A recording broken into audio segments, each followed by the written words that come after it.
It was just supposed to be a peaceful adventures vacation, but when the Miller family went completely off course on their trip through the large Thia forests, they unexpectedly encountered a crashed plane that they could not find any mention of online. Eventually, Mother Martha started to make her way into the plane to explore. But what she encountered there would make her scream for help.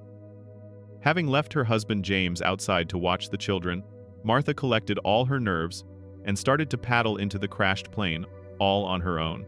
She was terrified of what she was going to encounter, but the family needed supplies. She started to make her way into the increasingly darker plane. At some point, she could not see her hand in front of her eyes and had to reluctantly use the torch on James's phone. She did not want to waste the battery, but felt like she did not have a choice. When the light flashed on and Martha could clearly see what was around her, she could not help herself but let out a loud scream. She could not believe it. But how did the Miller family stumble across this plane? Why did they need the supplies so bad that Martha went into the plane alone, and what did she find in there? Before we start, smash the like button and make sure to subscribe if you haven't, and hit that notification bell so that you won't miss any new stories. The Miller family has always been an adventurous one, so when they came across the opportunity to explore the Thai forests, they jumped on the chance. They had experienced many other treks that were much harsher, so they assumed this one would be a breeze. After coordinating their schedules, they planned a 2-week trip to Thailand, keen on exploring as much as they could. They had no problem camping and hiking wherever possible, and the majority of them couldn't wait to see what was in store for them no matter the weather or environment. Nobody could have anticipating what was really in store for them. The family spent 10 hours traveling via plane to Thailand, and their first 2 days were meant to recuperate from jet lag. They decided not to push themselves and save the most strenuous hikes for later in the trip. However, this wasn't to say. It was entirely uneventful. The wildlife and foliage they encountered were beautiful beyond their imagination. Naturally, the family had put together a general itinerary for their trip, but they wanted to take a bit of an independent path every so often. In the midst of the journey, it became very apparent that there was much of the forest inaccessible to human beings. Their goal was to enjoy their surroundings, but avoid danger as much as possible. Their excursions required water travel, and none of them were necessarily upset by this minor obstacle. They thoroughly enjoyed the time on the water, and it was a gentle respite from their arduous trek day by day. The water guided them between the dewy, verdant trees, and they couldn't help but feel grateful for the opportunity to experience this. On the second day of the trip, the Miller family wanted to make it as far as they could into the forest, so they continued paddling downstream on the river, sharing snacks, and pointing out peculiar birds and wildlife that surrounded them.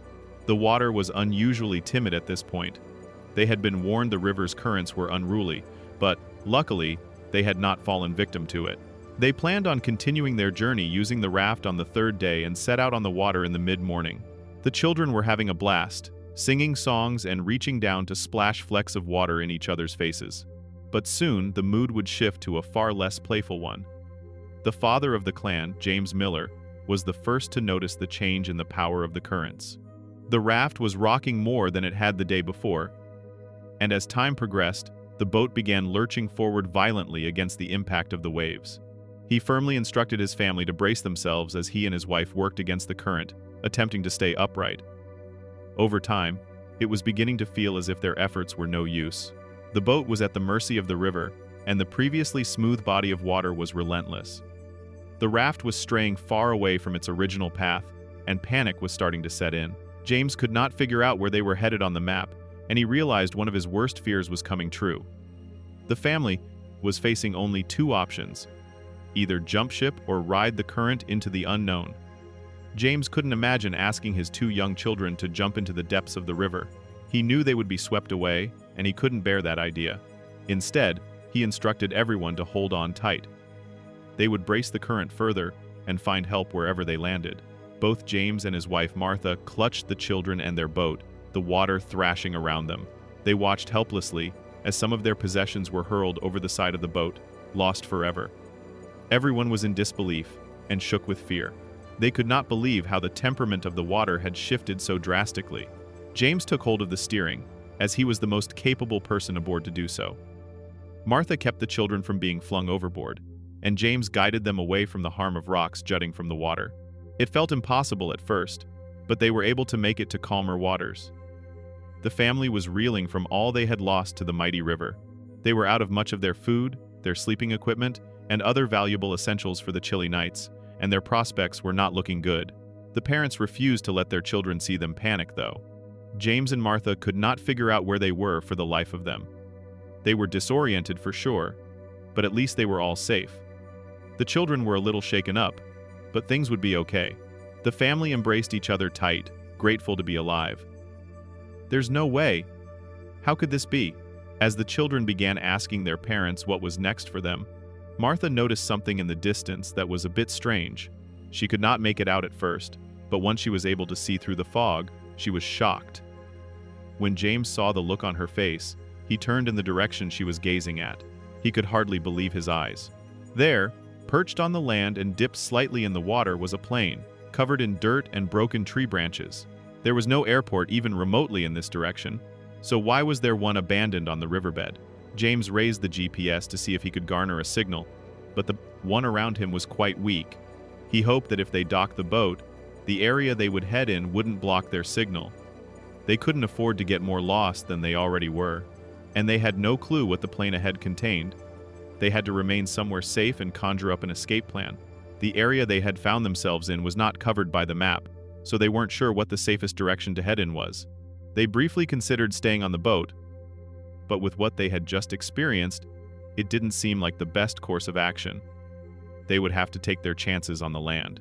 Martha shuffled over to James's side in the boat and whispered to him, "We can't last all night with just these supplies. Should we see if there are any on the plane?" In truth, James wasn't a fan of the prospect of boarding the abandoned hunk of metal. He was scared of it collapsing or perhaps exploding. There were too many fearsome possibilities. There was a small period of debate, but the choice was clear to the couple. They had to try their luck with the plane, or it would be a cold and hungry night for the lot of them. James paddled to the riverbed, unloading his family on the land and tying the boat down so it would not be set adrift. Martha took his GPS, which had a flashlight attachment. She gave an apprehensive look to the plane and with a huff, set forward to explore it. Stepping aboard, the plane creaked with newfound pressure.